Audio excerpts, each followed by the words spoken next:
नमस्कार मंडळी, कशा आहात? मजेत ना? मजेतच राहा.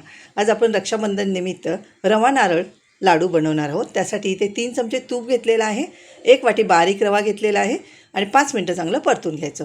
त्याच्यामध्ये 1 वाटी खवलेला नारळ मिक्सरला बारीक करून घ्यायचा, तोही 5 मिनटं त्याच्यामध्ये चांगलं परतून घ्यायचं आणि अर्धी वाटी इथे मलाई घेतलेली आहे, तीही परतून घ्यायची. ह्याला सर्व परतत असताना मला 12 मिनटं लागली मंद गॅसवरती.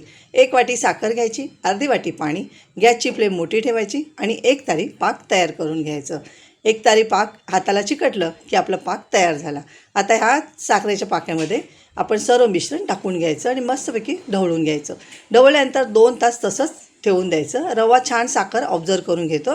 त्याच्यामध्ये वेलदोड्याची पावडर टाकायची आणि लाडू वळून घ्यायचे.